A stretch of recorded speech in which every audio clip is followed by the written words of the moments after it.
Vous écoutez sur Suite FM Guinée 99.1 ici à Conakry. Retrouvez désormais l'intégralité de l'émission, mesdames et messieurs, à 23h, évidemment, sur Espace TV. Merci à vous tous qui nous écoutez à l'international. Vous êtes du côté du Sénégal. Vous nous regardez là également aussi sur Espace TV. Vous êtes très nombreux d'ailleurs à réagir partout. Merci de votre fidélité, mesdames et messieurs. L'émission continue dans un instant. Nous allons nous intéresser évidemment à cette grève, mon cher Jacques-Léo Aleno. Préavis donc de grève annoncé. On le disait tantôt, Abdoulaye Sow qui nous en a appelé dans un instant. Peut-on dire que c'était prévisible, mon cher Jacques-Léo Aleno? Oui, c'était prévisible puisque à la dernière rencontre avec le gouvernement, les syndicalistes sont partis mécontents. Ouais. Il y a blocage autour de l'indice salarial puisque les syndicalistes l'avaient fixé à 100% et le gouvernement avait fixé à 20%. Les syndicalistes ont lâché du lest, disons, ils ont fait un compromis pour descendre à 90%. Le gouvernement, lui, n'a pas bougé. Il a estimé qu'en allant au-delà de 20%, que cela pourrait plutôt exploser la masse salariale. L'autre chose, c'est qu'il y a quand même d'autres primes qu'on accorde aux fonctionnaires. Et ces primes-là, il y a des primes parfois de 40 000 qu'on a un peu revues. Si vous ajoutez 20%, ça va pas loin. Ouais. On est loin en tout cas de 100 000 pour certaines primes. Et certains, si vous faites le calcul, j'ai présenté le tableau la dernière fois ici, pour les fonctionnaires de hiérarchie, je sais pas, c'est A2, ceux qui sont docteurs là. Donc, il se retrouve, le salaire tout calculé avec toutes les primes, ça tournait autour de 4 millions. En tout cas, c'est 3 millions et quelques, ça ne dépasse pas ça. Ouais. Alors, les syndicalistes estiment qu'aujourd'hui, avec le coût de la vie, ça, ce n'est pas tenable. Donc, ils avaient en tout cas annoncé une assemblée générale hier. C'est au cours de cette assemblée générale qu'ils ont décidé de faire un préavis des grèves qui a été annoncé. Ce matin, j'apprends que le gouvernement veut rattraper les choses et voir comment éviter, en tout cas, une nouvelle crise. Les syndicalistes font le déplacement. On saura si le gouvernement est prêt à bouger un peu. Parce qu'au même moment, il y a un recrutement qui a été annoncé. Parce qu'au moment où on disait il y a quand même quelque chose qui a été obtenu à travers l'assainissement, on est parti de 117 000 fonctionnaires pour 80 et quelques mille, je crois 88 000 fonctionnaires. 90 en attendant les enrôlements au ministère de la Sécurité, je crois au ministère de la fonction publique et je crois dans 3 services comme ça où il restait encore à enrôler les gens. Donc en attendant la fin de cet enrôlement-là, on était autour de 88 000 fonctionnaires. Ce qui dit qu'il y a quand même une marge importante qui a été obtenue et qui pouvait permettre soit de recruter ou alors d'augmenter les salaires de ceux qui sont déjà en activité. Voilà, allez, on va partir sur le terrain. Il est là, évidemment, c'est Abdoulaye Sow. Camarade, salut. Salut camarade, comment ça va ce matin? Très bien, bonne santé en tout cas. Voilà, bienvenue dans notre émission ce matin, les GG. Vous êtes le secrétaire général de la FESABAG. Et qu'est-ce qu'il fait? Voilà, il y a beaucoup de bruit. L'USTG, ok, bien. Au moins c'est dit. Alors, qu'est-ce qui fâche le mouvement syndical guinéen? C'est la question que nous nous posons ce matin, Abdoulaye Sow. Merci beaucoup. Vous savez, quand vous êtes en négociation, c'est une communication entre les parties pour aboutir à des résultats qui satisfassent l'ensemble des parties. Nous avons négocié avec le gouvernement depuis 3 mois, argument contre argument. Nous avions notre plateforme, c'est notre demande. C'est à eux d'analyser la demande et d'apporter leurs solutions, leurs propositions. Nous avons discuté depuis 3 mois. Le gouvernement a fait des propositions, passant de 10, 12%, 15%, puis 20%. Nous aussi, nous avons fait des propositions. Aujourd'hui, nous sommes à 90%. Donc, les partis, le syndicat était un peu au ciel, le gouvernement sous la terre, avec la détail du patronat.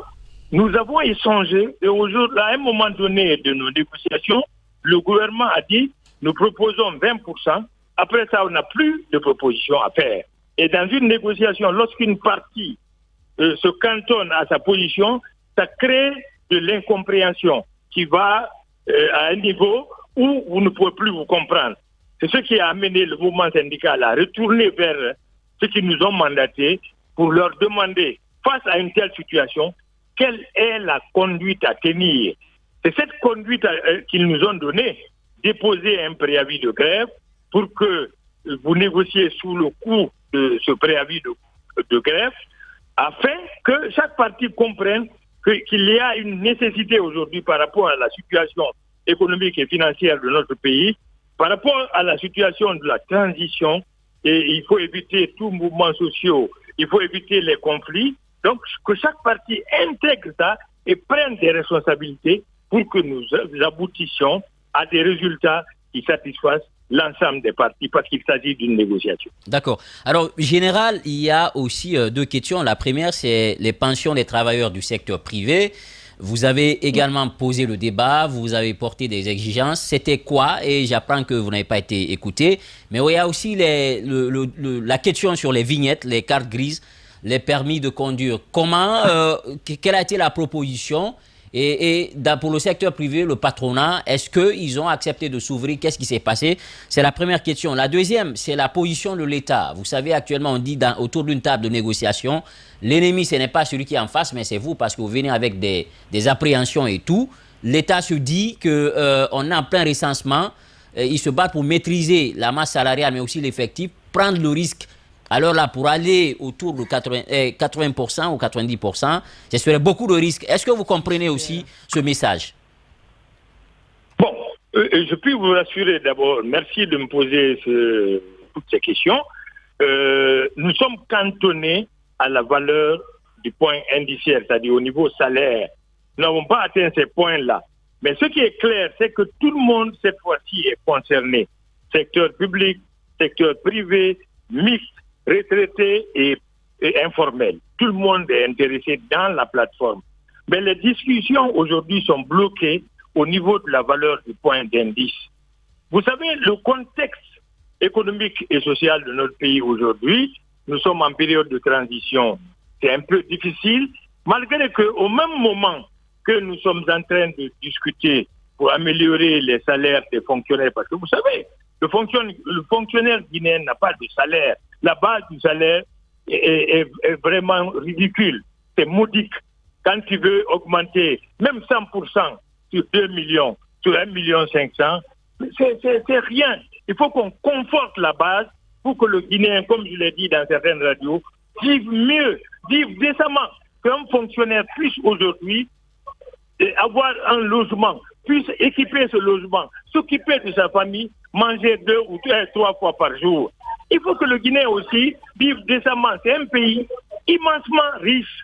Comment vous pouvez comprendre que le fonctionnaire guinéen tire le diable par la queue? C'est extrêmement difficile. Pendant ce temps, vous avez la corruption qui prend de l'élan, vous avez le détournement des deniers publics, etc. Donc il faut tenir compte de tout ça. Pendant que nous négocions, maintenant là, nous négocions avec le gouvernement, nous nous disons que les partenaires en face sont des partenaires responsables et qui sont soucieux du devenir et de l'avenir des travailleurs guinéens. Donc, ils doivent prendre leurs responsabilités pour dire nous voulons substantiellement améliorer les conditions de vie et le travail des fonctionnaires guinéens qui vivent mal par rapport à leurs confrères de la sous-région. Le Guinée, nous sommes dans un pays extrêmement riche, vous le savez tous, et un des porte-parole du gouvernement a dit qu'on n'a jamais été aussi riche en termes de mobilisation des recettes dans ce pays-là. Alors que nous, en faisant la lecture du budget national, etc., donc en faisant la lecture de la situation budgétaire, on comprend qu'il y a quand même des difficultés. Mais comprenez qu'au même moment où on refuse une augmentation substantielle pour les fonctionnaires, on veut recruter des fonctionnaires. On a de l'autre côté 18 000 contractuels qu'on doit recruter, etc., etc. Donc les problèmes sont là. Si vous posez la question, il faudrait améliorer les conditions de vie des pensionnés aujourd'hui. D'accord. Qui aussi sont en difficulté, les pensionnés. Parce qu'en partant à la retraite, ce que vous recevez, c'est vraiment pas acceptable. Donc, on veut améliorer tous les pans du salaire des fonctionnaires pour que le fonctionnaire guinéen vive mieux. Voilà la détermination des travailleurs. Nous, centrales syndicales aujourd'hui, réunies en mouvement syndical, nous assumons nos responsabilités. D'accord. Général, d'autres questions. Aujourd'hui, vous avez dit tout à l'heure que pendant ce temps, il y a des détournements des deniers publics. Vous êtes un citoyen qui a aussi le droit, lorsque vous avez tous les éléments sur un autre citoyen qui se livrerait à des détournements, c'est aussi de votre devoir de citoyen de dénoncer. Est-ce qu'une fois, vous avez dénoncer un cadre guinéen que vous reconnaissez dans le détournement auprès des autorités compétentes? Ça, c'est ma première question. La deuxième question, c'est autour effectivement de ce salaire. On a écouté par exemple le ministre de la fonction publique la dernière fois. Vaut mieux payer peu et régulièrement que de promettre et ne pas pouvoir payer. Qu'en dites-vous? D'abord, c'est pas. Merci beaucoup. Ce n'est pas au mouvement syndical de dénoncer les détourneurs. Vous êtes des citoyens. Vous êtes des citoyens. Oui, il y a aujourd'hui des éléments. Il y a des structures aujourd'hui qui sont à votre écoute, qui sont à notre écoute, à nous tous. S'il vous plaît, il y a des institutions mises en place qui doivent jouer leur rôle. Chaque élément de la composante sociale doit jouer son rôle dans ce pays. Il y a un comité national de lutte contre la corruption. Il y a des procédures qui sont mises en place pour annihiler la corruption. Ces gens-là doivent jouer leur rôle. Nous avons dénoncé publiquement les grandes gueules. Il y a des gens qui ont détourné. En plus, mais c'est pas précis quand on dit les gens ont détourné. Qui sont ces gens et quels éléments vous avez? La structure, l'agence à l'écoute de moi, de vous, de tout le monde. Lorsque vous avez des éléments, l'agence est ouverte à vous et à recevoir ce que vous avez comme élément d'accusation, monsieur Sow. Nous vous rassurons que le syndicat joue effectivement son rôle dans ce domaine. À toutes les réunions, à toutes les sensibilisations, nous jouons notre rôle pour dire qu'il faut qu'on arrête la saignée financière, qu'il faut qu'on arrête la corruption, etc. Nous le faisons. Ok, parlant du salaire, je vous ai expliqué, aujourd'hui, le Guinéen, il est mal payé. Il faudrait que le gouvernement et le syndicat s'asseyent. Ce n'est pas de dire qu'il faut payer régulièrement. On est d'accord qu'on paye régulièrement, mais la Guinée est un pays riche avec nos mines, avec la richesse de notre sol et de notre sous-sol qu'on vante tant. Il faudrait que le Guinéen se sente mieux. Il faut que le fonctionnaire guinéen puisse dépasser le Sénégalais, le Nigérian, l'Ivoirien. Bien. D'accord. Mais nous vivons très mal. D'accord, général. Les salaires sont insuffisants, il faut les améliorer et il faut les payer. Bien. Abdoulaye Sow, secrétaire général donc, de l'UFTG en direct ce matin chez les GG. Allez-y, à vous écouter aujourd'hui avec ce préavis, on constate qu'on part inexorablement vers cette grève-là. Est-ce que, à date, le gouvernement vous a approché pour peut-être une dernière chance autour d'une table? Si oui, ou bien tout simplement c'est toujours en fait ils campent sur leur position et donc dans les jours à venir on pourrait s'attendre à une date? D'abord, nous sommes appelés aujourd'hui à 11h au ministère de l'administration du territoire et comprenez que quand on dépose un préavis de grève, ça contraint conformément aux dispositions du Code du travail aux partis d'être toujours autour de la table, d'échanger. Aujourd'hui, moi je suis convaincu et persuadé que si les partis y mettent la bonne foi, la bonne volonté, on parviendra à un résultat. Pourquoi au ministère de l'administration du territoire et non au ministère du travail et de la fonction publique? La loi dit, partout où vous êtes appelé pendant le préavis de grève, vous devez répondre. Quel que soit l'endroit où on appelle les centrales syndicales, nous sommes dans l'obligation légale de répondre aujourd'hui. Il faut qu'on se conforme à la loi. Nous sommes tributaires de la loi. Nous obéissons à la loi. La loi dit, quand vous êtes en préavis de grève, on peut vous appeler partout. Vous devez répondre, discuter et chercher. Est-ce que ça veut dire à vos yeux, camarades, d'aller en grève. c'est de trouver la solution avant la grève. Monsieur Sow, est-ce que ça voudrait dire que le premier interlocuteur du gouvernement, c'est-à-dire le ministère du Travail et de la Fonction publique, a échoué? C'est pourquoi on vous appelle désormais au ministère de l'Administration du Territoire. Non, ça n'engage que vous. Pour nous, il n'a pas échoué. C'est une question, Ils peuvent nous appeler. Non, ils peuvent nous appeler là où ils veulent. Le ministre de l'Administration du Territoire aujourd'hui, ou le ministre de la Fonction publique, c'est le gouvernement. On a dit, c'est le vocable gouvernement qu'il faut voir. Ils peuvent nous appeler à Ratoma, à Panziazou, sur le territoire guinéen, pour échanger avec eux. L'important, c'est de chercher la solution. Ce n'est pas forcément d'aller en grève. C'est de chercher une solution aujourd'hui pour que les travailleurs guinéens soient satisfaits. C'est pourquoi nous avons dit que nous allons user de tous les voies et moyens nous permettant d'aboutir à des solutions, à des solutions qui permettent aux travailleurs de se sentir mieux dans leur pays. Est-ce que, général, les travailleurs peuvent autant vous faire confiance que vous ne céderez pas devant des plastiques noirs qu'on vous donnerait pour aller retourner vers ces mêmes travailleurs pour leur faire comprendre aujourd'hui l'impossibilité pour le gouvernement? Les plastiques noirs. Qu'est-ce que tu appelles plastique noir? Non, je vais comprendre. Vous savez, on est habitué à ce vocable-là. Mais qu'est-ce qu'il appelle plastique noir? Nous Général, sommes des responsables. Général, oui, allez-y. J'ai envie de comprendre. Qu'est-ce qu'il appelle plastique noir?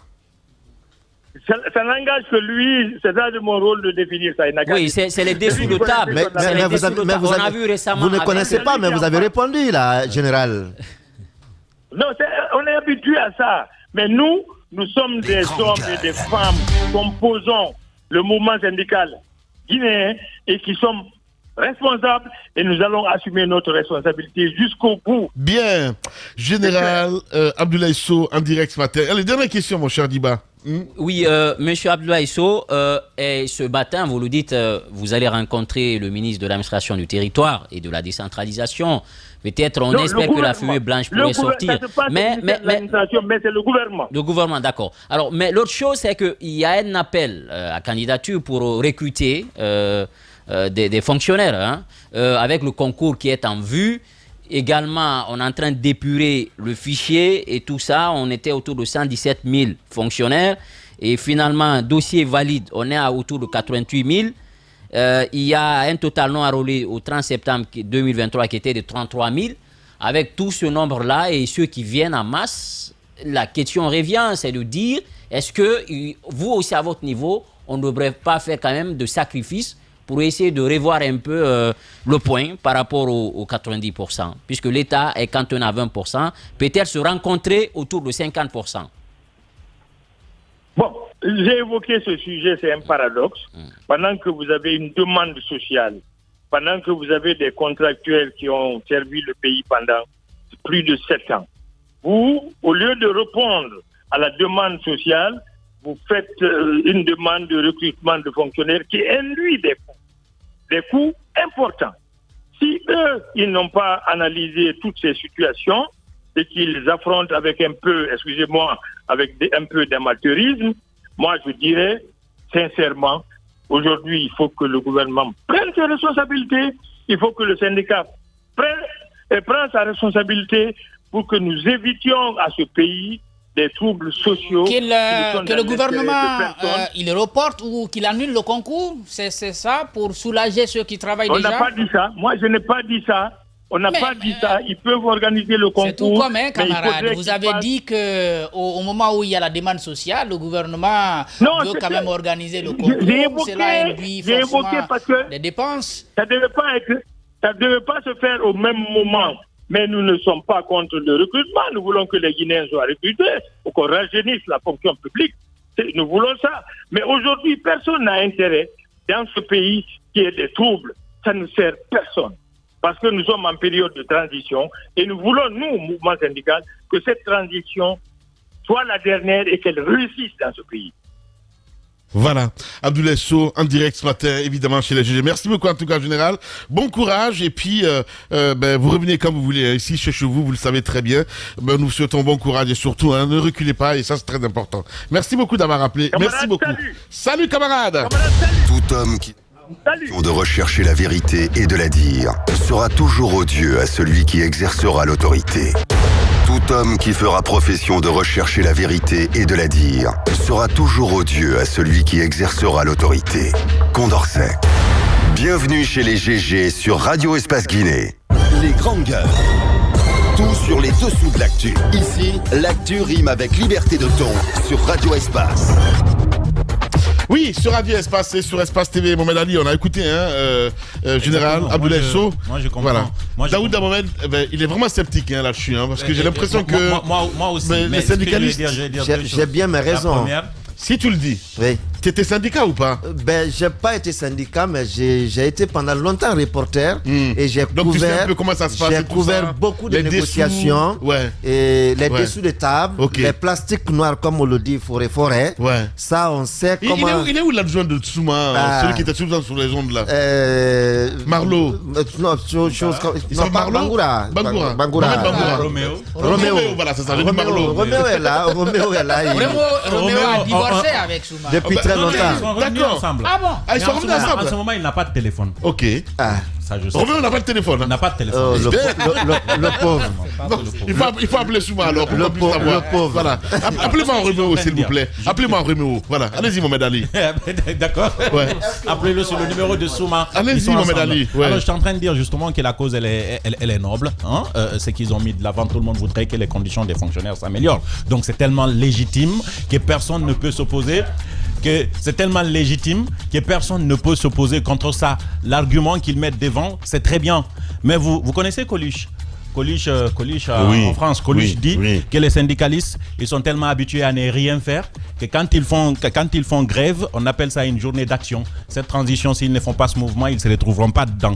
Sinon, je trouve que le moment est mal placé pour faire de telles revendications. Je vous explique. Rien qu'en 2022, nous étions en avril 2022, avril 2023, l'État a dépensé pour les syndicalistes, donc pour les fonctionnaires, plus de 400 milliards de francs guinéens. Premièrement, ils ont rehaussé le SMIC, vous vous souvenez, à hauteur de 25%. 440, ils sont allés à 550. Ils ont permis aussi l'avancement en grade de tous les fonctionnaires. Ce qui leur a permis d'accéder à d'autres avantages. Ils ont eu 25%, ils ont augmenté de 25% les primes des fonctionnaires dans le secteur de l'éducation et de la santé. C'est les syndicalistes qui l'ont. Ce n'était pas avant, c'est durant cette transition et c'était l'année dernière, en 2022 là. Ensuite, ils ont révalorisé le point d'indice des travailleurs qui sont partis à la retraite. Donc, ils ont amélioré les conditions de retraite des différents fonctionnaires. Tout ça là, ce sont des réclamations des fonctionnaires. Les Malinqués disent que ni moi Malia, ni moi Massila, ni Malia. Allez, Mohamed Ali. Allez, mon mari, quand même. Vous avez tout ça, ce n'est même pas fini. C'est leur droit, à ce que je sache, à dire que le gouvernement a fait si, je ne sais quoi exactement. Qu'est-ce que tu en sais, sincèrement? Mais non. N'oubliez pas, quoi que l'on dise. Il n'y a jamais de bon moment, Mohamed Ali. Ça, c'est quand même pas un bon moment. Mais non, il n'y a jamais de bon moment. Je vous explique pourquoi. Nous sommes dans une période de transition. Et vous savez, la transition, ça rime à quoi? C'est difficile de faire des ressources. Mais t'as écouté Gawal quand même. Je ne fais pas allusion à tous ces détournements qu'on dénonce et à tout ce qu'on dit, on a pris ou ceux qui ont des... Ceux qui ont, je ne parle pas de ceux qui ont, au cours de cette transition, une vie extravagante, ceux qui ont ainsi de suite. Mais je vais dire que pendant une transition, l'État est censé ne pas tourner normalement, en réalité. L'État fait un effort d'accorder. On va aller sur le terrain, mon cher Mohamed Ali, évidemment. Roméo, il est en direct, on a réussi quand même à le localiser. Roméo, il est en direct ce matin chez les GG. Roméo, bonjour. Allez, il est parti? Allô, bonjour Roméo. Voilà, je pense qu'il est parti. Voilà, vous allez le rappeler. Voilà, allez-y. Ce qu'il faut. Non, je sais. Quand on entend Mohamed Ali, je vais te laisser parler. Ouais, allez-y, Mohamed Ali. Il termine. Je termine. Donc je dis que l'État, dans une période de transition, est censé ne pas fonctionner normalement, surtout côté rentabilité, argent et tout. Donc les poches de dépenses doivent être limitées à un moment donné. Et surtout, quand l'État prend des engagements qui doivent continuer, l'État doit forcément faire attention. Il y a eu ces efforts qui ont été consentis l'année dernière. Cette année, ils demandent une augmentation de 100%. Je suis d'accord avec eux. S'ils veulent, c'est 200 à 300% même. Mais en ce moment, c'est pas possible du tout. Vous savez pourquoi? Non. Parce que l'État a besoin de 600 millions d'euros, 600 millions d'euros pour organiser les élections élections, on ne sait pas où est-ce qu'on va les trouver. Voilà. Faut-il donner la priorité à ces 600 millions? On y va sur le terrain. Salaire des fonctionnaires. Roméo, il est en direct ce matin chez nous. Mon cher Roméo, bonjour. Bienvenue sur Espace. Comment ça va ce matin? Ça va très bien. Oh ben voilà. Ah ben ça fait plaisir de vous entendre, mon cher Roméo. Depuis un moment, Blocus Silence Radio, on parle. On nous a appris que tu n'avais plus de téléphone, Roméo. Non mais dis-le-nous, on commence par là. Oui, évidemment.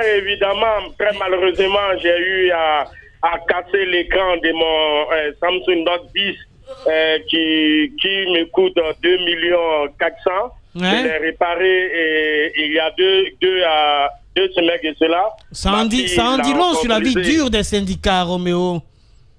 Ah oui, évidemment, cela amène à comprendre que le syndicat n'a pas de salaire, le syndicat ne vit que des legs et des cotisations. Ouais. Voilà, donc mon absence sur les réseaux sociaux s'explique ici par l'absence par le manque ici d'un téléphone. Ça en dit long, ça en dit pas mal aussi sur le départ de ton grand. Le départ de mon grand, lequel grand? Le camarade. Tes camarades. Ah, ok. Oh, le Moïse. Oui, on comprend. Hein. Les vaches sont maigres. Oui. Les grandes gueules. Non, les vaches ne sont pas maigres. Seulement, je resterai reconnaissant au sauveur, à Moïse le sauveur. Revenons au sujet, Roméo. Revenons au sujet, Roméo. Alors, ce préavis de grève annoncé par le syndicat, on sait que vous demandez 100%, l'État propose 20%. Est-ce que vous ne pouvez pas être conciliant, revenir à un juste milieu pour pouvoir vous comprendre et éviter une possibilité de remue-ménage en ce moment très fragile de notre histoire? Eh bien, vous n'êtes pas sans savoir que c'est une plateforme revendicative déposée par le mouvement syndical guinéen. Moi, je pense pour ma part que c'est le gouvernement qui devrait faire preuve ici de bonne foi en proposant quelque chose qui puisse ici aller à la satisfaction totale de l'ensemble des travailleuses et travailleurs de la République. Mais lorsque vous restez mort du cul sur une position, cela prouve à suffisance que vous refusez le dialogue. Or, chez nous, en matière syndicale, nous disons que la priorité avant le déclenchement de toute grève, il faut privilégier le dialogue et c'est dans cet esprit que le mouvement syndical s'y trouve. Donc, le préavis des grèves qui est lancé depuis hier par le mouvement syndical, que les gens comprennent que cela ne déclenche pas immédiatement la grève, c'est un préavis de 10 jours évreux. Donc nous donnons la chance au gouvernement à faire des propositions concrètes avant l'expiration. Oui, mais concrètement, Roméo, on sait très bien que sous cette transition, les fonctionnaires, je dirais pas gâtés, mais ils ont suffisamment été élargis dans un certain nombre de mesures. Pas sous cette transition, ça c'est avec Alpha Condé, il faut le dire. Ils ont été élargis sous un certain nombre de formes. Est-ce que écoutez-moi, oui. Roméo, et on s'écoute, est-ce que demander 100% d'augmentation, est-ce que c'est pas trop demandé en ce moment? À ce que je sache, le mouvement syndical n'a pas dit 100% non négociable. Le mouvement syndical a fait sa proposition. Oui, mais vous êtes bloqué à 80. Vous êtes bloqué à 80. Non, les grandes gueules. Vous savez, ce qui arrive présentement, le gouvernement en est responsable. Lorsque vous, gouvernement, vous dites que la masse salariale par an de tous les fonctionnaires s'élève à 5 000 milliards de dollars et que nous sommes payés aux fonctionnaires guinéens 2 000 milliards, alors où vont les 5 000 milliards? C'est la question qu'il faille se poser. Puisque c'est 5 000 milliards et que ne sont payés que 2 000 milliards, nous les demandons où vont les 5 000 milliards. Ce qui prouve à suffisance que le gouvernement peut nous payer, si volonté y est, augmenter le salaire à 100%. Cela dit, donc, vos revendications sont parties de la communication récente ou des communications récentes du gouvernement qui annonçait des chiffres mirabolantes qui ont fait finalement rêver le mouvement syndical et vous vous êtes dit, ah, d'accord, on ne savait pas qu'il y avait beaucoup d'argent, donc on peut demander plus, c'est ça? Grande gueule. C'est la preuve, si eux-mêmes ils le disent, et aujourd'hui ils sont dans la logique ici d'aller au recrutement, chose que nous apprécions. Beaucoup, nous voulons que nos jeunes frères qui sont à la recherche de leur premier emploi puissent intégrer la fonction publique. Cela prouve à suffisance que les caisses de l'État sont pleines quand on sait que un des représentants du gouvernement a annoncé partout sur les médias que la Guinée est riche plus que jamais. Donc, il y a longtemps, la Guinée n'avait pas atteint ce seuil de richesse. Donc, pour nous, il y a de l'argent dans les caisses de l'État. Nous ne demandons que le minimum nous permettre ici de vivre quand on sait que le travailleur guinéen est très mal logé, le travailleur guinéen a du mal à se déplacer. Nous demandons juste le minimum afin que nous puissions rendre service à la nation. Et pour rendre service à la nation, il faudrait que nos conditions de vie et de travail soient améliorées. Roméo, la dernière fois, on a appris que les choses étaient sur le point d'être arrangées et que le SLEG voudrait avoir un seul patron, parce que vous en avez deux actuellement. Est-ce que vous voulez vraiment votre patron, votre ancien patron, M. Souma, je ne sais pas s'il est encore proche de vous, est-il maintenant d'accord de baisser les armes? Oui, puisque tout récemment, il y a une équipe... Il y a une équipe tout récemment qui allait ouvrir le siège et ils ont fait un communiqué demandant tout simplement qu'on organise enfin le congrès et que Souma devait partir. Et est-ce que vous êtes de ceux-là aujourd'hui qui sont pour son départ à l'issue de ce congrès? Les grandes gueules. Aucun membre du bureau exécutif national du SLEG que dirige le camarade secrétaire général Aboubakar Souma, aucun membre d'une structure quelconque déconcentrée n'a la qualité de réclamer, de demander la tenue d'un congrès ou de demander le départ d'un quelconque secrétaire général. Ne convoque la tenue d'un congrès que le secrétaire général sortant. Et avant la tenue d'un congrès, il faut procéder au renouvellement. Même si son mandat est fini, Roméo. Même si le mandat est fini, c'est le secrétaire général sortant qui convoque la tenue d'un congrès. Ce n'est pas une tierce personne appartenant à une structure déconcentrée. Donc oui, même après son mandat, il peut rester 10 ans. Il peut rester 10 ans tant qu'il ne veut pas. Il ne veut pas que... Ce n'est pas ce que je dis. Je veux que les uns et les autres comprennent qu'on n'organise pas un congrès sans avoir renouvelé le bureau de base. Ne sont congressistes que les secrétaires généraux élus à la base, les membres du bureau exécutif sortant. Et si les secrétaires généraux élus à la base et les membres du bureau exécutif sortant sont pour la reconduction ici du secrétaire général sortant, rien ne l'empêche ici de redevenir secrétaire général. Le SLEG, monsieur Roméo. Nous sommes d'accord pour l'unification, nous sommes d'accord pour la réconciliation, mais nous disons non à une imposition.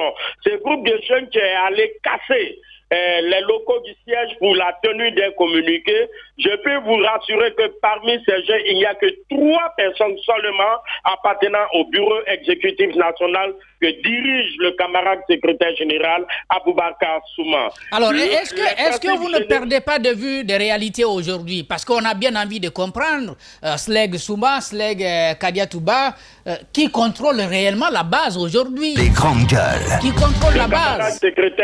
Le camarade secrétaire général est dans l'esprit de tous les enseignants de la République de Guinée. C'est pas ce que votre dernière grève a prouvé, hein? C'est pas ce que notre dernière grève a prouvé. Vous savez, en République de Guinée, je l'avais toujours dit, l'enseignant est ce qu'il est.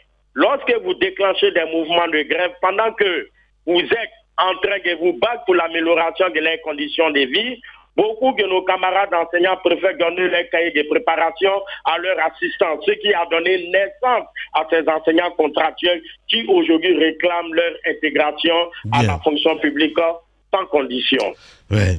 Roméo, en direct, toujours un plaisir de t'entendre, cher ami. On va t'inviter dans ce studio parce que ça fait un bon moment quand même. Merci beaucoup en tout cas d'avoir accepté notre invitation ce matin, mon cher Roméo. C'est moi qui vous remercie. Camarade, salut! Salut, camarades. Politiciens véreux, fonctionnaires corrompus, promoteurs immobiliers voyous, justice facile. La Guinée devient-elle mafieuse? Les grandes gueules d'Adafo Média ne lavent pas plus blanc, mais vous permettent de défendre votre pays en vous informant. Avec les grandes gueules d'Adafo Média, dénoncez les turpitudes, nous garantissons le secret des sources. Envoyez vos documents à espacefmguinée.info, rubrique Contact. Les grandes gueules d'Adafo Média ou le socle de la liberté d'expression en Guinée. Les grandes gueules. Tout sur les dessous de l'actu. Ici, l'actu rime avec liberté de ton sur Radio Espace. Oui, dernière ligne droite évidemment avant d'attaquer donc la troisième partie de l'émission. Mon cher Mohamed, on a écouté Roméo, stoïque hein. Bien sûr, Roméo il fait toujours du Roméo comme d'habitude. Il défend toujours ses intérêts. Aujourd'hui il est avec Aboubakar Souma, donc il ne peut pas dire le contraire. C'est la position exacte d'Aboubakar Souma sur tous les sujets. Mais je voulais revenir pour terminer la mine sur le cas des syndicats.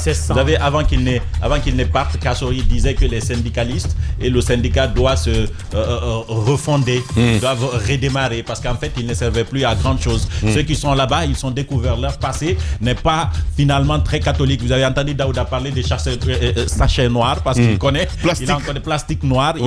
Il a été reporter. Et voilà. Qui sait que le virus ne l'a pas piqué quelque part? C'est la Daouda Mohamed. C'est un peu comme chez certains politiques. Les syndicalistes aussi, c'est la même chose. Ceux qui ont mené des luttes. Je vais parler de la classe d'Ablaï So, de Souma, de Amadou Diallo, centrale syndicale, et CNTG et tout.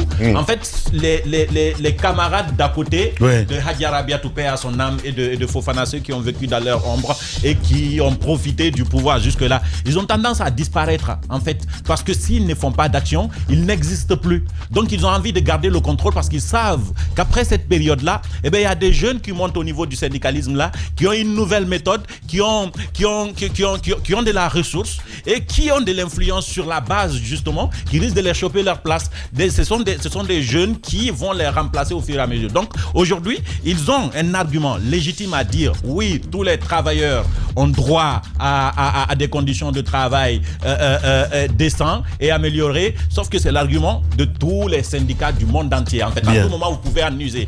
Mais en fait, ce que je soupçonne, c'est de manquer de sincérité. Il n'y a pas de franchise. Je pense qu'ils sont en train de se battre pour eux-mêmes. Ceux qui sont en train de crier dans les médias, ceux qui ont envie de participer parce qu'ils ne veulent pas qu'on compte ça, qu'on compte la suite de la transition sans eux. Ils sont à la recherche des profits personnels et quand ils trouveront, même si l'État n'ajoute pas un centime, mais c'est grave comme sur leur lutte, mais je vous dis, l'État a imposé 20%. Si l'État reste sur les 20%, c'est que l'État sait ce qu'il est en train de faire. Vous allez voir. Les 80%, c'est net, rien ne va venir. Et tout ce qu'ils ont réclamé là, vous allez voir comment ils vont faire un revirement extraordinaire pour venir vous expliquer dans quelles conditions ils étaient obligés, au nom de la quiétude sociale, au nom de parce que l'État ne veut pas qu'il y ait des troubles, ils acceptent quand même pour l'accalmie et pour la bonne marche de la transition. Ils vont accepter ce que l'État va parce qu'après, ils auraient trouvé leur compte personnel dans les négociations qu'ils vont démarrer aujourd'hui. Aujourd'hui, c'est la négociation. Attends, il veut finir Touroubi. C'est la négociation, pas pour les fonctionnaires qui démarrent, c'est la négociation pour les représentants qui vont aller rencontrer les ministres pour eux-mêmes. C'est ce qui va se passer. Il est très déçu. Mohamed Ali est blessé. C'est un animal blessé. Non, je le comprends. Il y a déjà une préparation psychologique à la population à cette communication dont il est en train de parler. Quand on a écouté ça au début, là il dit pendant cette période de transition, il n'est pas bien qu'il y ait des mouvements sociaux, il n'est pas bien qu'il y ait des remous. On est déjà en train de nous préparer à la future réponse qui va venir. Ça y est, le mouvement syndical aujourd'hui, c'est comme le serpent bois. Lorsqu'il a avalé l'éléphant, il va se mettre quelque part, le temps pour lui d'ingurgiter et que tout ça pourrisse dans le ventre et qu'il commence à avoir faim et qu'il recommence à remarcher. Sous Alpha, ils ont tellement bouffé sous Alpha qu'ils étaient tellement rassasiés que vers la fin... Après aussi, il ne faudrait pas déplacer le débat. Mais c'est ça en fait justement. Voilà, parce que là, Roby, sincèrement... Attends, on va l'écouter quand même. Diba, à la reprise, je te donnerai la parole. Tous ces gens qui ressuscitent aujourd'hui comme des catholiques, c'est des gens qui avaient disparu vers la fin de Alpha. Ils parlaient plus. Les catholiques ressuscitent. Allez, il faut que je le retire la parole. Oh, Monseigneur Robert Sarah.